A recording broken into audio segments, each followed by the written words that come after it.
Okay. Calling Chris Anderson wherever you are. Calling you. Where are you? I'm in Toulon, in France, doing a site inspection for Operation Dragoon. Okay, awesome. Well, I'm here in Chicago, and it is a doubly difficult weekend because, first of all, my wife is gone. How dare she travel without me? I would never do that to her. And secondly, it's NASCAR weekend here in Chicago, so we have a city full of race cars, Chris. That just sounded like I have no idea what you just said to me, but I'm sure it was entertaining. Okay. Welcome, everybody, to History Happy Hour. Thanks to Stephen Ambrose Historical Tours for helping to bring you this show. Check out their rich offering of military history tours at stephenambrosetours.com. And whether you're watching live, watching on replay, or listening on the HHH podcast, we are glad you're here. Today, we'll be talking about the last voyage of Captain James Cook nearly 250 years ago. And I just want to mention, Chris, as he mentioned, he's in Toulon, France. He's scouting the Operation Dragoon tour. We've had some internet delays and technical difficulties, so we'll see how this goes as we go along. And Chris, we want to take a moment to thank our Patreon supporters, especially our top shelf supporters who who make it possible for us to be here. And you can become one by going to patreon.com/historyhappyhour. Let us know that you're out there. And Chris, can you see who is here? I can see Barry Milgate from Stafford in the UK, and Doug McCord, and Chris Jackson from Iowa, and Lizzie Borden from London. So Benita Ogg from Asheville, North Carolina. Fantastic. Lynn Hargrove, Gwendolyn Grimes from Frederick. Gina Castorina. Jean Castorina. Whoa, sorry, Jean. And all sorts of other people who are here to join us today. So let us know that you're here. And Chris, if you think that we've killed enough time here at the open of the show, let me know and we can get started. Give me a cue. We can get started. Yes, Jim, I know it's terrible and we're doing our best, but thanks for joining us. But Rick is looking dashing as always. So I'm going to start. Right? Yeah, go for it.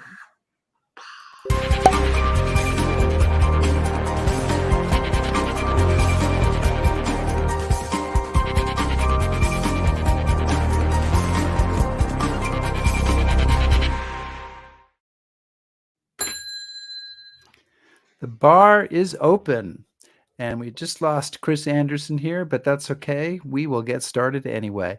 In 1776, Captain James Cook, already lionized as the greatest explorer in British history, sets off on his third voyage in his ship, the HMS Resolution.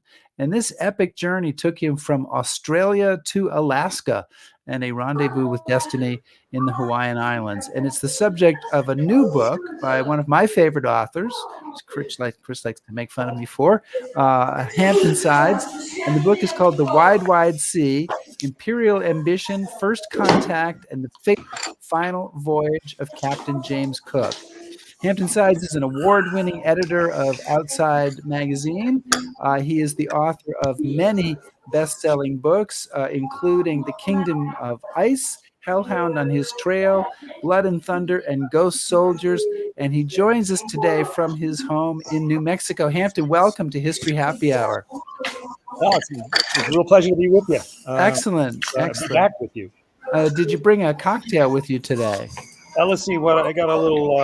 A little margarita going here. So yes, all is well. Very appropriate for your Southwest location there. Yeah. And listen, you have chosen to write about a legendary explorer in an age when explorers are kind of not in a good odor. They've come under attack as colonizers, as killers. Did this give you any pause as you set out to write about Captain Cook? Well, I mean, yes and no. I certainly became aware of it as I was starting the research, and Captain Cook's statues are coming down all over the world. all over the Pacific. And by the way, can you hear me just fine? Everything's good? I can hear you fine. We're having some problems with Chris Anderson, but you're 5 by 5, good. Hampton. But, I started to realize that the controversies surrounding Cook and the age of exploration only work in the book's favor. Because here you got this stodgy old guy, he's 250 years old. Suddenly I started to realize he's got a pulse.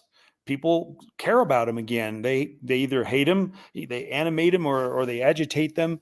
But there's something about these explorations and all of the kind of complicated,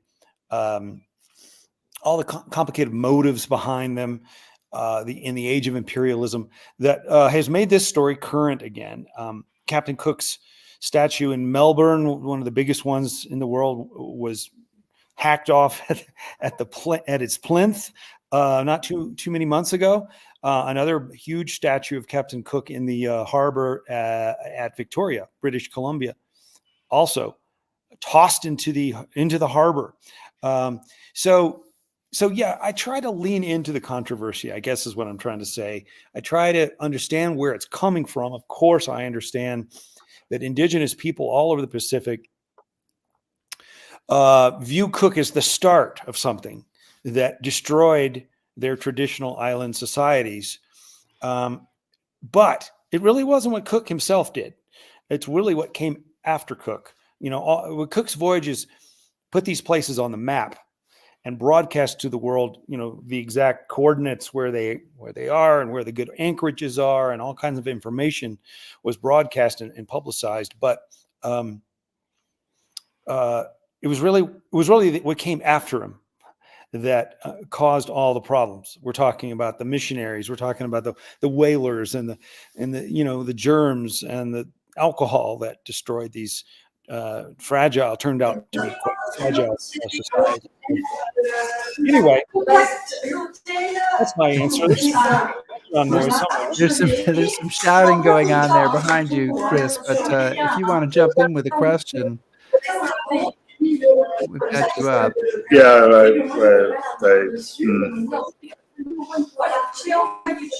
don't know how much use I'm going to be here. Okay, well, listen, why don't you You keep it. I'll keep going. Why don't you try again from your room, and at least it'll be quiet there, and don't leave me for the rest of the show. Don't leave me here alone with Hampton. I can't handle that. I'll keep trying. Okay. We're going on a voyage of exploration, though. Okay. Yes. All right. I'm going to take him off the screen here for a minute. Hampton, pardon us for our being under construction here today. It's just it's going to happen once in a while. No problem. You describe Cook as kind of the Columbus of the Pacific. This is his third major voyage. What had he accomplished before this voyage? And given that he was semi-retired, why did he set out again? Right. Good question. Yeah, I don't think of Cook so much as the Columbus of the Pacific, but he has been called that, and I think unfairly, because I think Captain Cook, unlike Columbus, was for his time unusually sympathetic and very interested in the societies, the indigenous places that he encountered all over the Pacific, and from Australia and New Zealand all the way up to Alaska. What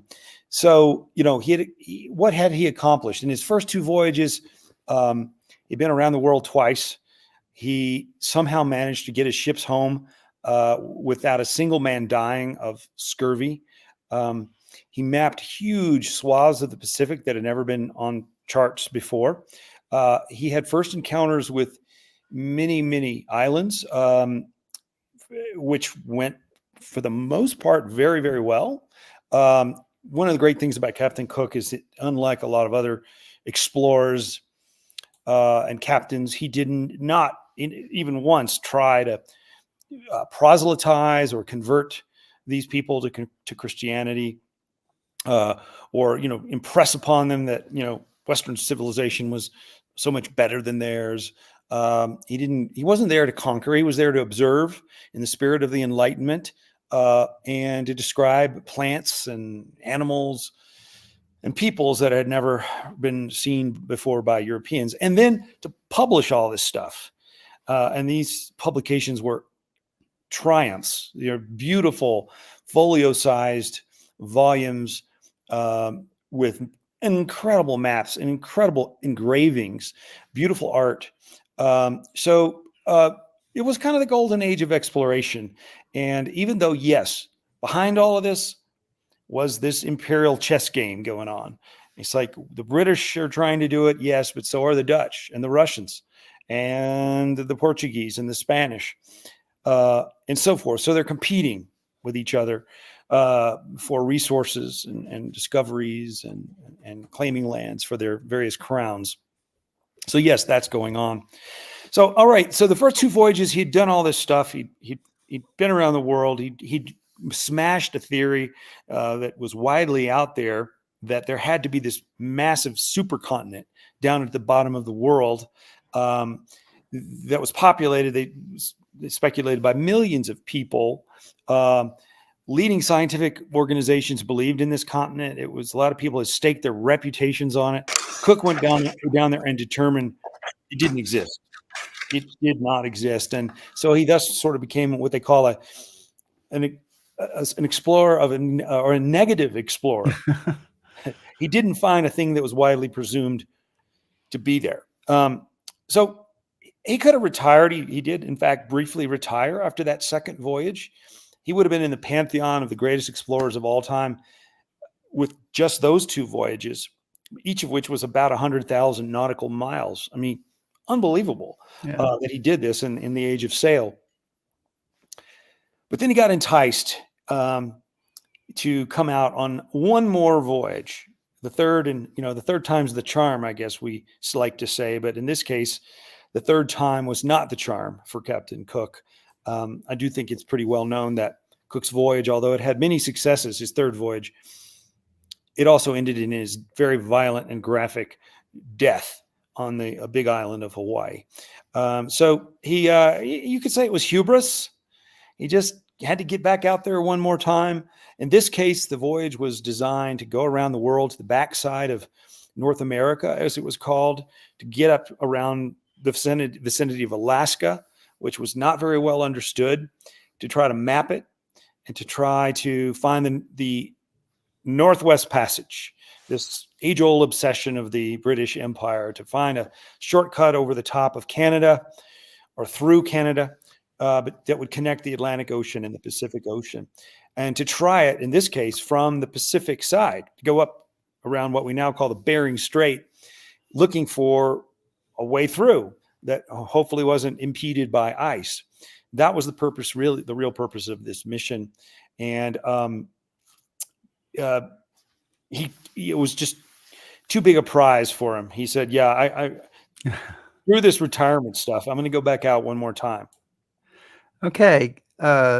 Chris, if you can hear me, you got a question there for Hampton. I can't. No. Do you have a question? You keep going. Yeah, well, I was going to say, could you tell us a little bit? One of the things that impressed me, not only Cook, who is impressive, but he has some pretty impressive members of his crew. And maybe some of this kind of the standouts there, I think folks would be interested in. It's quite a consolation. Yes, it is. Captain Cook is I guess you'd say, the main character, in some ways the protagonist, but this is not a biography by any means of Captain Cook. It's an ensemble story. It's about all these guys. There were 180 people on two ships that left England in July of 1776, just as the American Revolution was getting started. And all these amazing people on board. Maybe most interesting, I think a lot of people don't realize that Captain William Bligh of the HMS Bounty, famous for his, for one of the most notorious mutinies of all time, was a young officer on this voyage, the Resolution, learning from Captain Cook, studying essentially, learning at the knee of the master, He was called the master of the ship. He was a young man, a young officer, and really looked up to Cook, really admired him. And I think everyone who knows anything about Bligh knows that whatever his many faults, and he had many faults, he was also a just ferociously talented and competent navigator and map maker, just like Captain Cook. And he was almost always right, which made him somewhat insufferable. He just had one of those personalities. No one wanted to be around the guy for more than 5 minutes. But anyway, he's on board, and we get to see the young Bligh, and you see parts of his personality starting to emerge.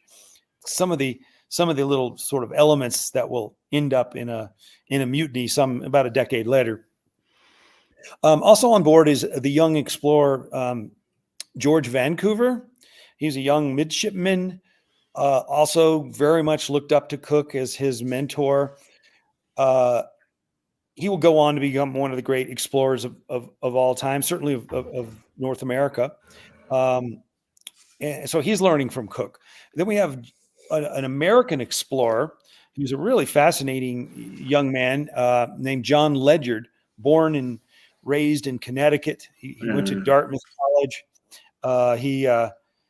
Go Dartmouth.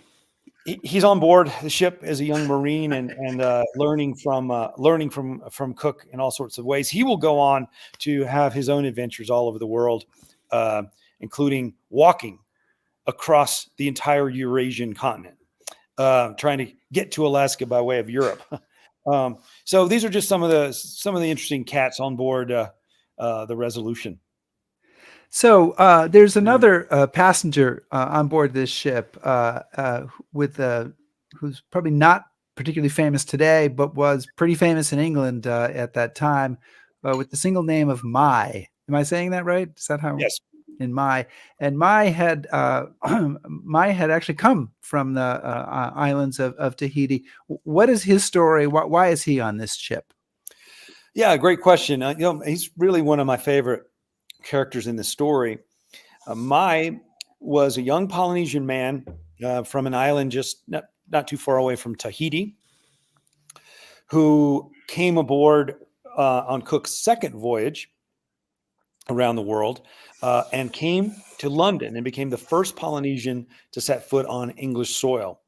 Kind of an experiment, to see how a Polynesian would fare in a big city like London. The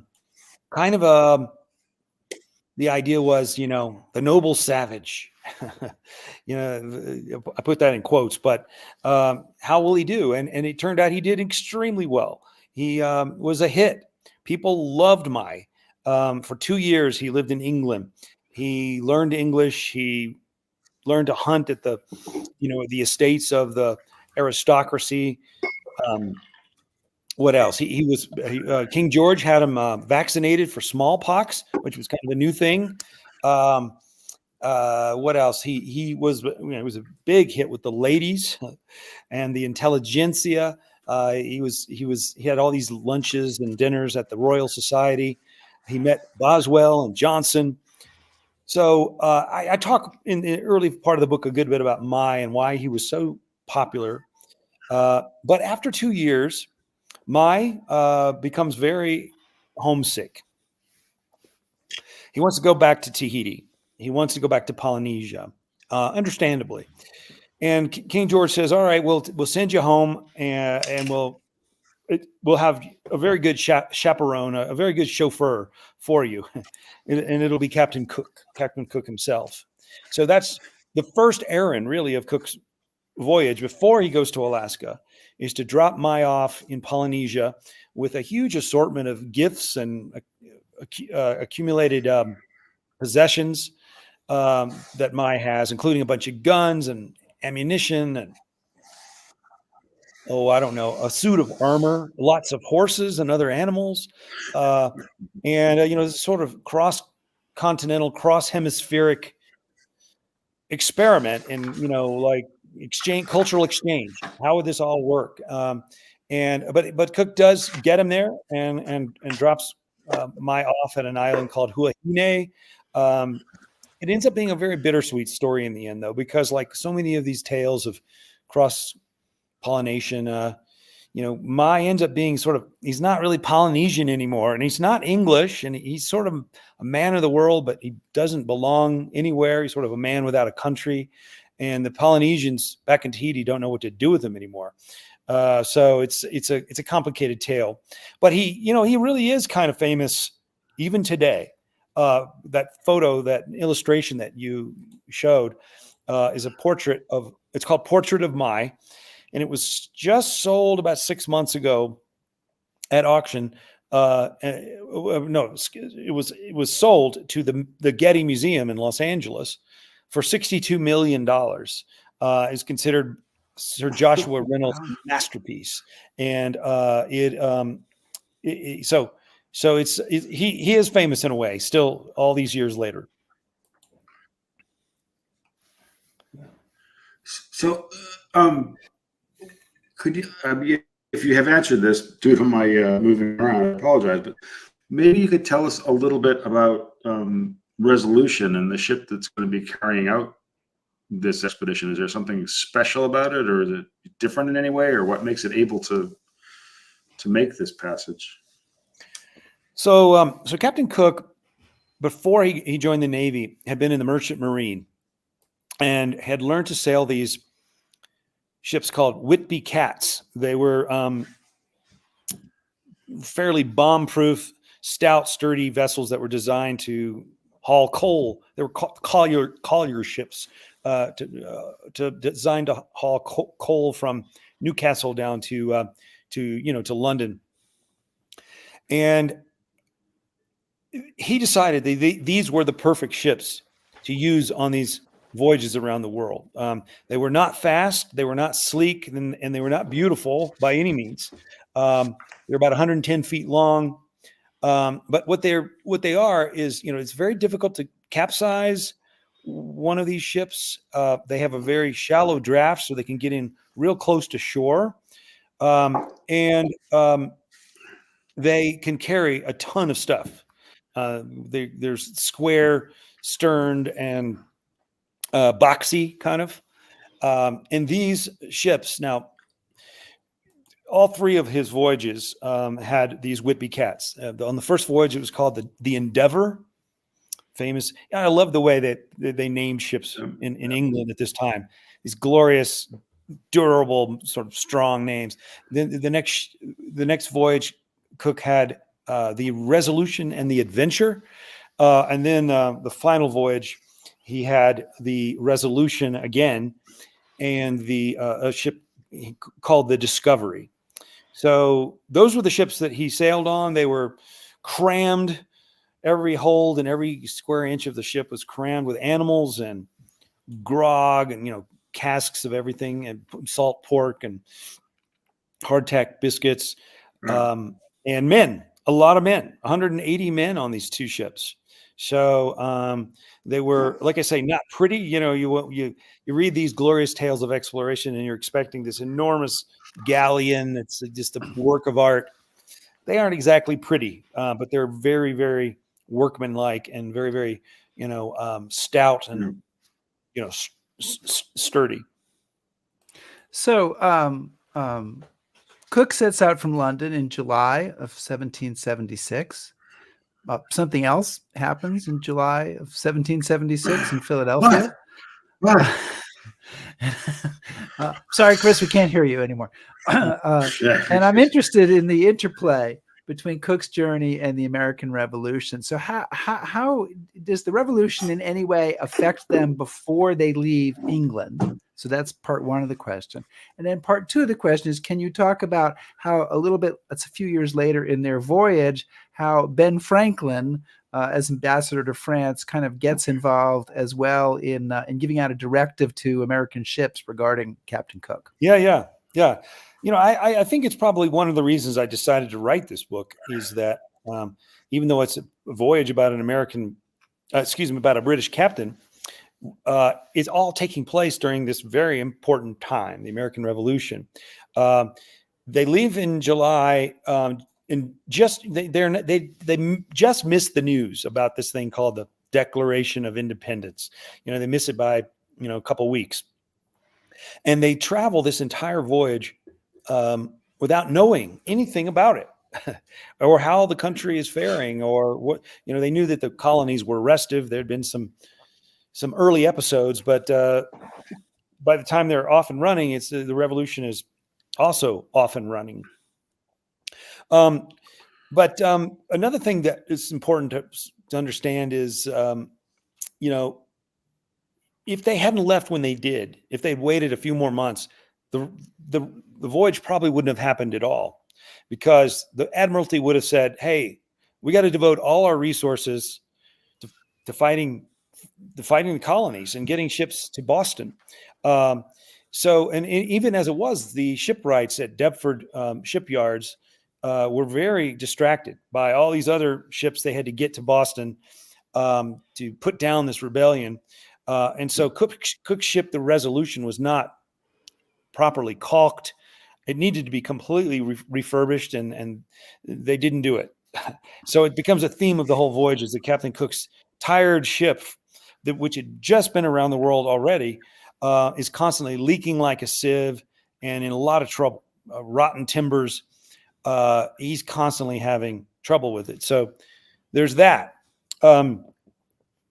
As they get deeper into the voyage, which takes 4 years, of course, the course of the Revolution evolves, and the French also get involved in the war. And Benjamin Franklin, as you mentioned, puts out this passport to all the sea captains of America, merchant captains, military naval captains. Do not bother with this Captain Cook. Even though he flies under a British flag, he is on a mission for humanity. He's on a mission of discovery and science, scientific knowledge. And his voyage is too important. Do not arrest him. Do not interfere with him.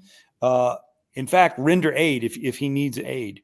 So it just shows that, Captain Cook's reputation as an explorer and a scientist was so great by that point that it sort of transcended this war that was going on. Of course, by this time, Cook was on the west coast of America, but 3,000 miles away from Boston, Philadelphia, exploring the other side of that same continent, and had no knowledge of what was going on. And when the voyage finally returns back to England, of course, Captain Cook does not make it home. You keep giving away the ending. You got to stop with that. Okay, yeah. Well, I think most people know. That's the one thing that's sort of not really a spoiler alert, is that most people know something bad happens to the good captain. But when they do get home, the revolution is almost over.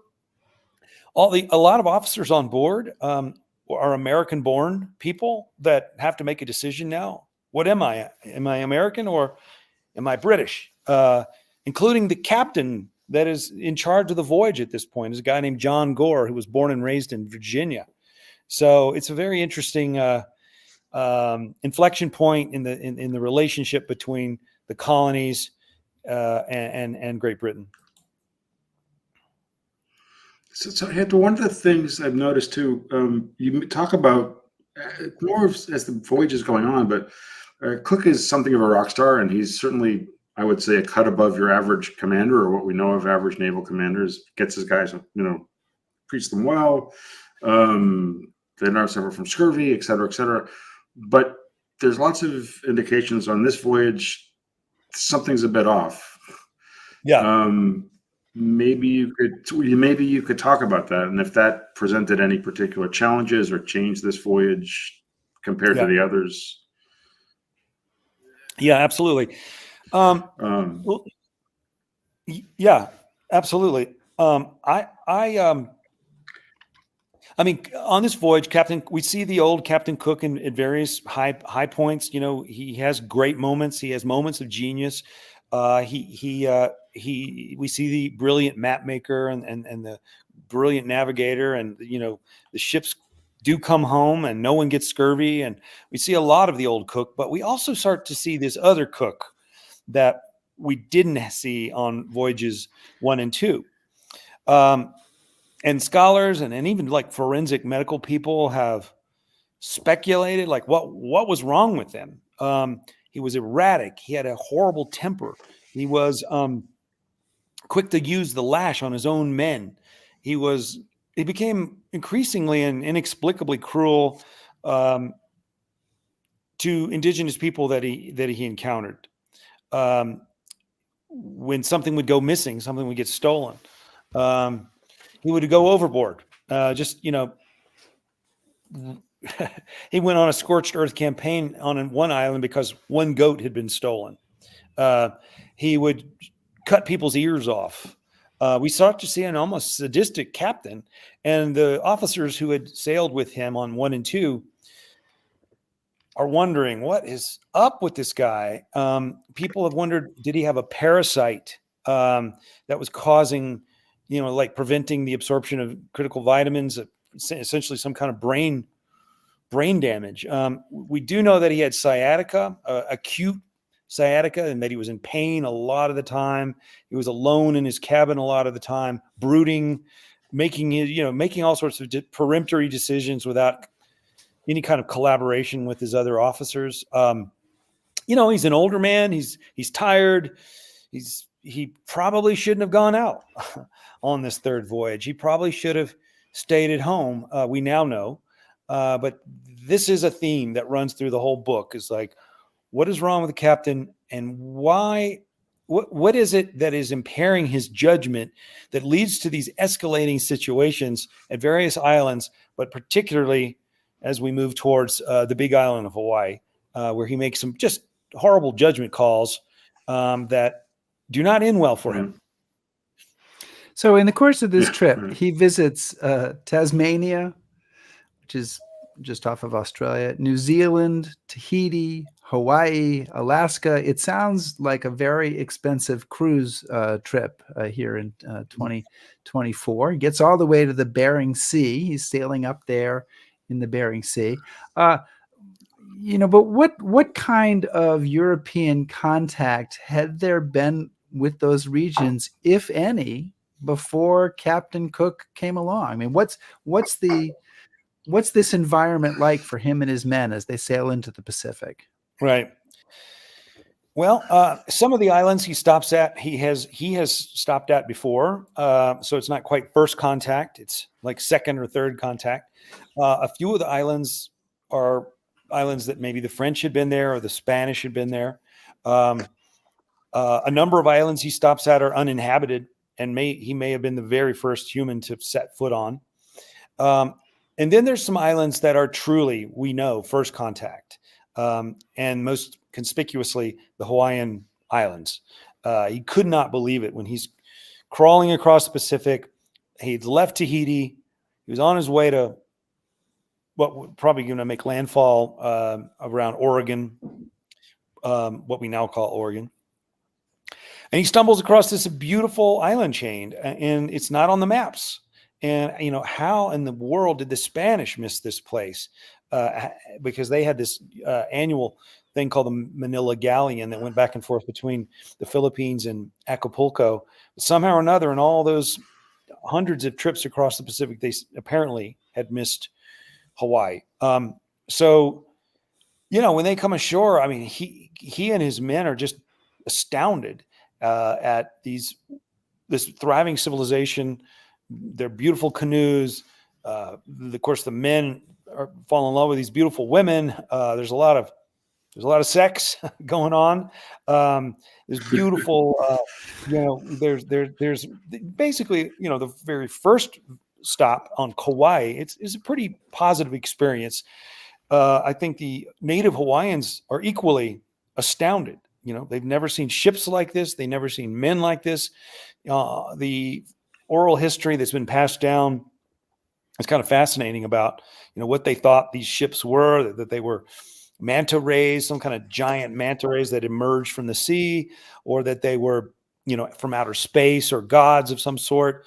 They also thought when they got a little closer and saw these little tricorn hats, they thought these men had deformed heads, like 3-pointed heads. And they'd never seen pockets before on clothing. And they said, look, they reach into their bodies and they pull out treasure. It's really, these are the kinds of stories that are passed down. So it was one of those magical moments of first contact where anything is possible. There's excitement. There's a certain rapture. There's a certain, people were shouting and screaming and crying, and it was just it was an exciting moment in history. Cook has furthermore many more of those kinds of experiences up the coast of North America as he moves. He goes into a place called Nootka Sound in the British, what we call Vancouver Island, and on up the Alaska coast, all the way up to Prince William Sound and Cook Inlet and the Bering Sea, and even above the Bering Sea, above the Bering Strait into the Arctic Ocean.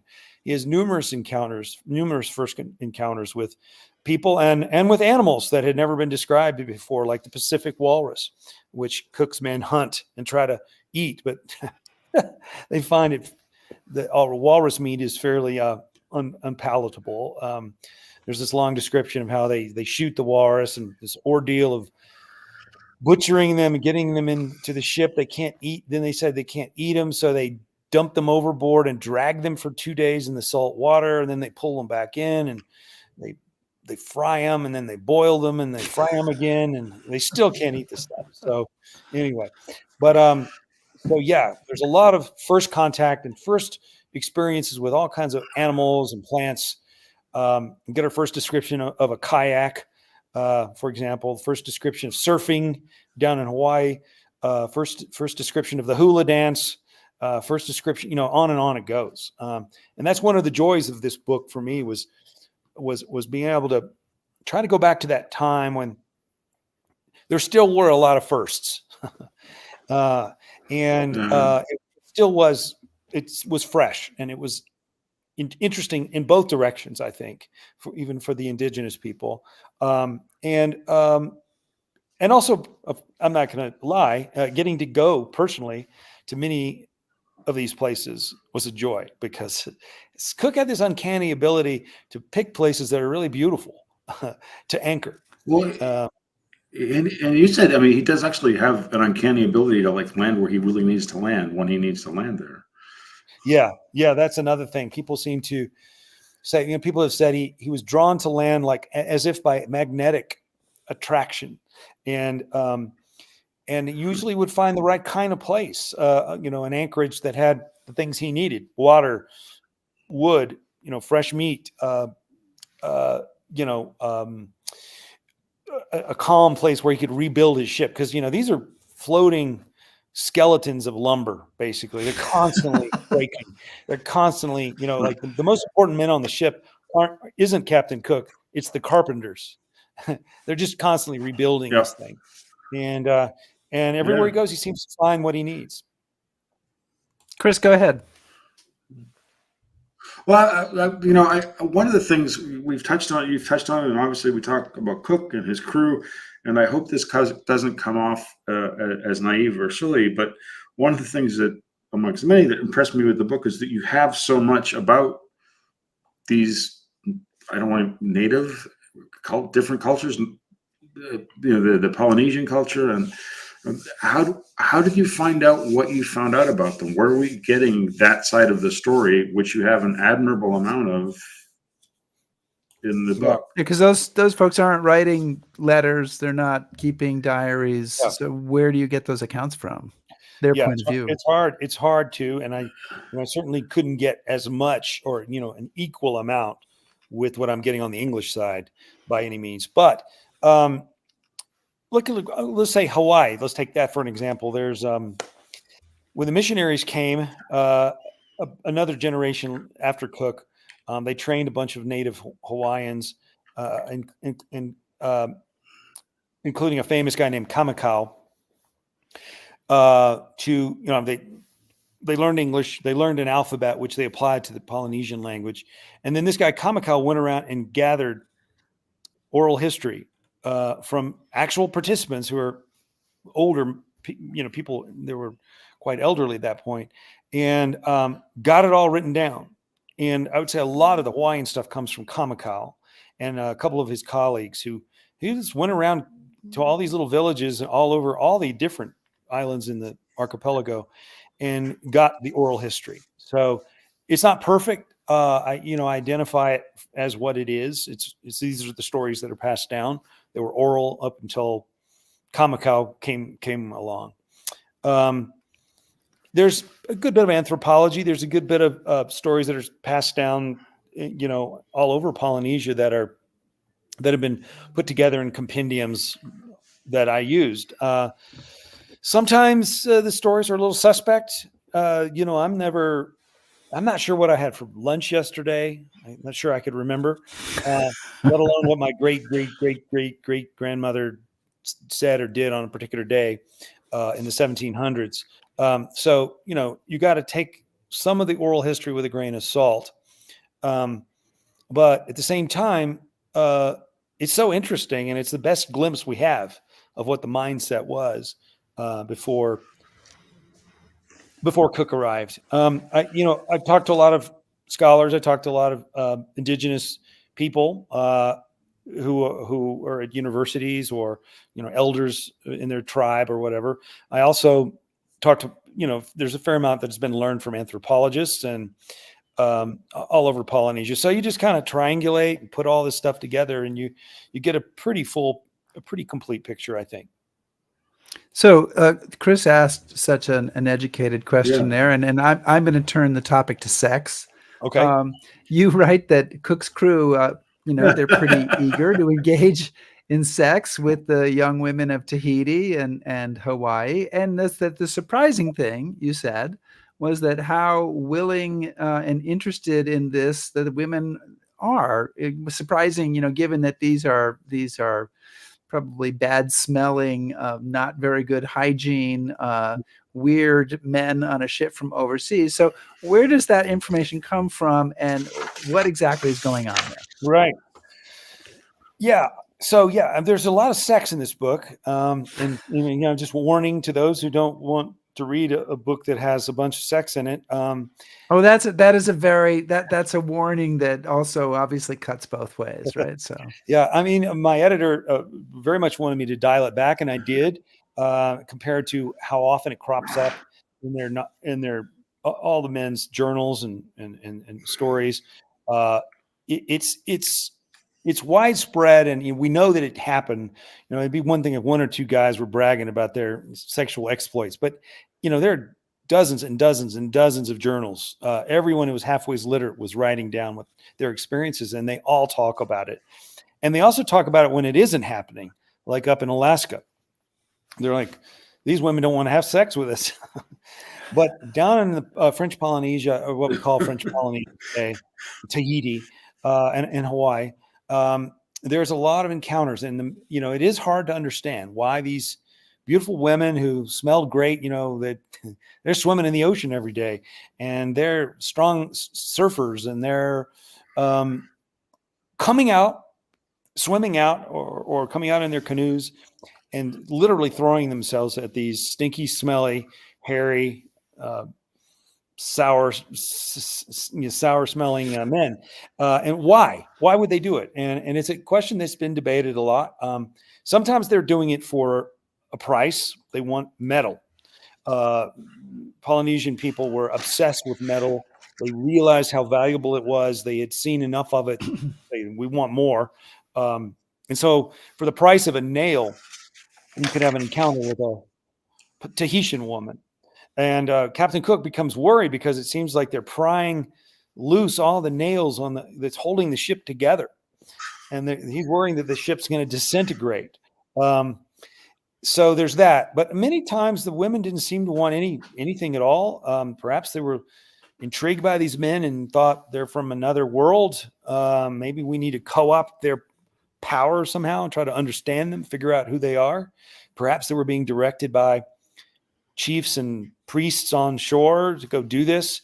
I don't know. It's been debated a lot, and perhaps it was just something different, something exotic, something new, because some of these islands, they had the same genetic. They were the same gene pool for hundreds and hundreds and hundreds of years. So, perhaps there was something like, wow, fresh blood, fresh, something exotic, something new, something different.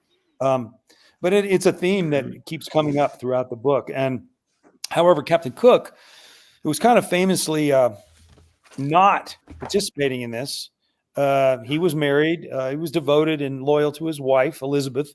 But he's worried that his men are going to transmit venereal disease to these islanders, and they are, and they do. And he keeps trying to prevent them from coming on shore. If there's any indication that you are infected, you have to stay on the ship. But nonetheless, it just becomes too hard for him to police this, and these sexual encounters happen all over the Pacific. But it's an R-rated or maybe an X-rated voyage that I turned into PG-13. Okay. Well, but I mean, and the sex is part of it. But Cook comes across as a lot more enlightened than I expected he would be when I started reading the book. I mean, in terms of sex and in terms of how the interactions happen. And I there's a great passage he's talking about in New Zealand earlier. He's basically saying there's nothing that we've given these people that has actually benefited them in any way. Right. And what's right. he says, show me a native who's benefited from this, which right. really surprised me, because usually you read about the Europeans going out there and showing them how it's done, and so maybe talk a little bit about that, and where does that come from? Did that strike you as kind of unusual? Yeah, and I think it's something that's happening on the third voyage. His first two voyages, he was a lot more rah-rah, like, we are going to claim these lands for England, and we are going to show them how to do it. And he was a little bit more on board with the whole kind of, imperial the dance that they're having this game with France and Spain and all these other countries. By the third, I think he's really starting to see, especially in New Zealand now, because it's a place he'd been to numerous times and seen bit by bit in these sort of snapshots how the place had changed by virtue of his own voyages. They were different. They negotiated differently. Their economy had kind of unraveled. They were they became truly obsessed with metal, and they being the Maori indigenous people in New Zealand. And he begins to speculate. He begins to say these voyages, they're not good for these people. Maybe they aren't good for our people. I think there's a general idea that many of us have that travel is good, and it's good to expose ourselves to new points of view. And, I believe in travel. But Cook was starting to see that it's not always good for either side of the equation. And I love those moments when he's not a very reflective guy very often, but he starts to be reflective on his third voyage about this very question. Like, what is this doing to these people? These diseases that are cropping up, introducing these kind of desires and wants and objects, coveting various objects that they hadn't had before, they hadn't wanted before. And he writes quite beautifully, I think, about that point. Yeah. So I want to take a question from one of our viewers. Great. Tiffany Fannin writes, where did these explorers get their financing? So, which I think is a great question. Absolutely. Captain Cook didn't just kind of dream up these ideas and like, I'll go on an exploration. He had the full might and wherewithal and scientific backing of the empire, let's say the British Empire, starting first and foremost with the crown, King George III, who put up a lot of money and put up a lot of, in this case, animals. He was really fascinated. King George was with this idea of introducing barnyard animals, typically found in England, and bringing them to Polynesia. He thought they really needed to have horses and cows and sheep, peacocks, chickens, basically, come on, you guys must not eat very well down there. Of course, they're eating beautifully. They're having fresh fish every day, and they have breadfruit and tropical fruit. But he wanted them to eat like Englishmen, I guess.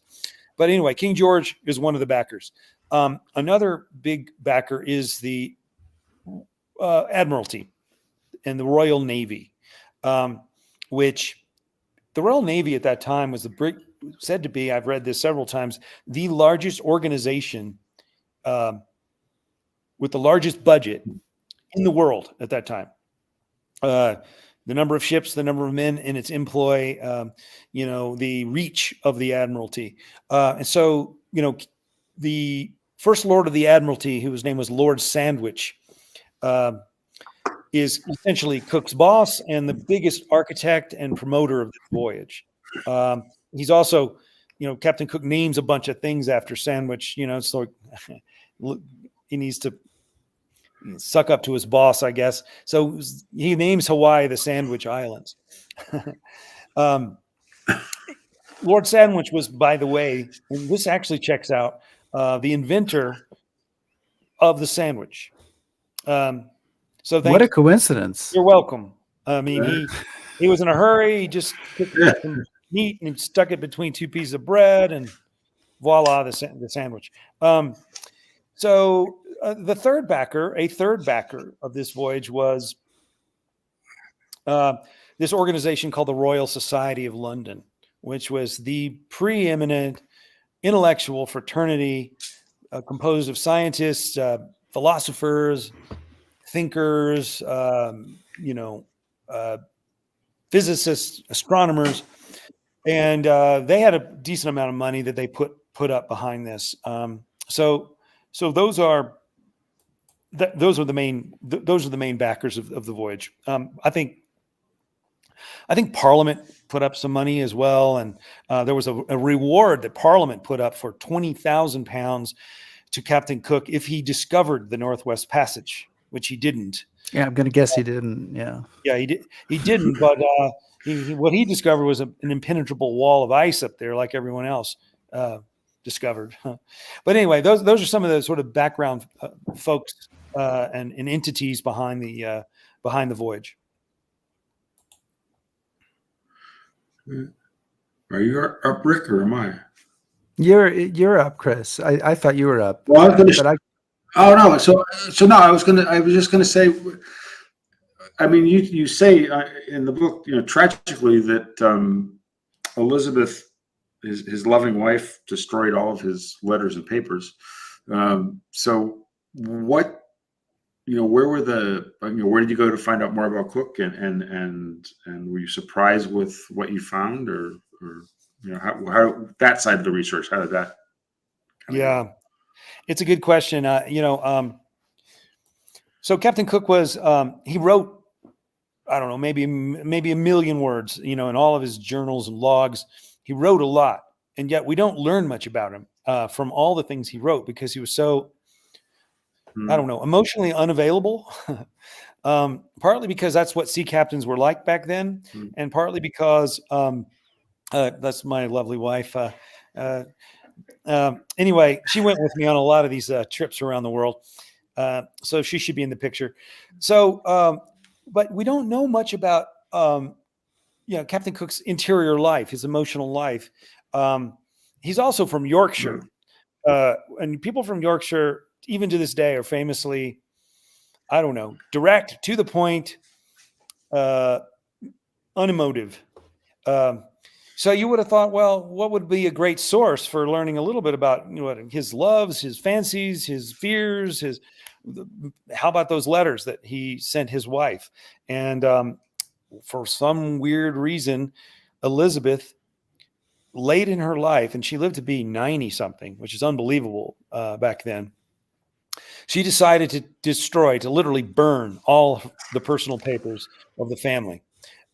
So we don't know much about Captain Cook. That would have been a great source. Why did she do it? I have no idea. And if there was some sort of cult of privacy there, like, we're dignified British people, and we're not going to let you even think about our love life or the sorrows when we had to bury our own children, or I don't know, anything personal. So another weird gap in the historical record that is equally frustrating is that when Captain Cook came ashore in Hawaii, the big island of Hawaii, the last few weeks of his life, amazing things are happening. The people seem to think he was the god Lono. They're treating him like a god anyway. He's just astounded by this beautiful, huge island. Right then, that day that he comes ashore, his journal stops. He'd been writing every single day on all three of his voyages. Very dutiful and very, disciplined journalist. And suddenly the journal stops.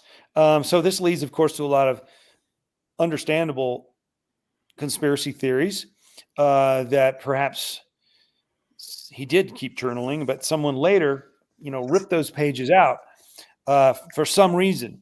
Either, there was something that they wanted to censor, some kind of observations. Maybe the next captain, Captain Clark, thinks they need to be removed. Perhaps the Admiralty back in England, when they return, removes those journals. But it's one of these mysteries. It's very frustrating because I would really want to know what he thought and felt and what he saw from his point of view when he got to the Big Island. So you're left with other sources. All the other captains who knew him, people, he was written about so much back in England by journalists, by famous writers.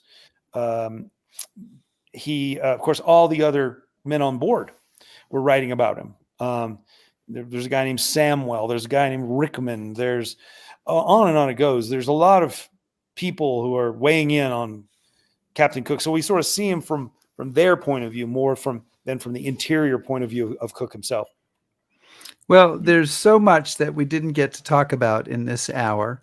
I will say, I loved the book. I thought it was terrific. There's the story of Captain Clark, who is his second in command and takes command, but doesn't make it back to England because of tuberculosis, is interesting. The story of Anderson, the surgeon, the surgeon. So many interesting and fascinating storylines in there. This was a book I really enjoyed and ate up to the very end. So Hampton Sides, we want to thank you so much for joining us today to chat about your new book, The Wide Sea, Imperial Ambition, First Contact, and the Fateful Final Voyage of Captain Cook. And are you hard at work on another book now, or are you taking a break yet, or what's your status? Yeah, I've already started into a new book, which I'll only say that it's very much terrestrial. It's not nautical,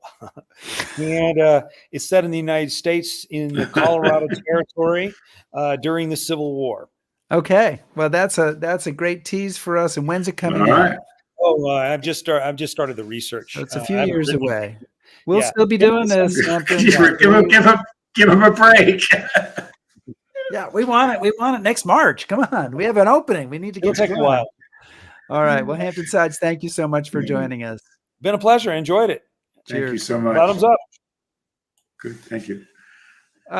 Chris, next week, someone who's been on before is coming back again. Helen Fry is coming back. I think it's her third or fourth Yeah, HHH. she's after that hat. She's just gonna. Yeah. She needs to get a hat. So she's here to talk about her new book, Women in Intelligence: The Hidden History of Two World Wars. It's about all the women who played important and often unsung roles in British intelligence in World Wars I and II. So I've started this. I'm still in World War I, and it's a long book, so maybe a while before I get to World War II. But I'll work my way there. We love we could each talking take one war. We could Yeah. split one war between them. Anyway, guys, thank you so much for joining us today. Please subscribe you. to us on YouTube, follow us on Facebook, shout at us on Twitter, listen to our podcast, back us on Patreon, and browse historyhappyhour.com. Thanks everybody for your patience tonight, and be safe.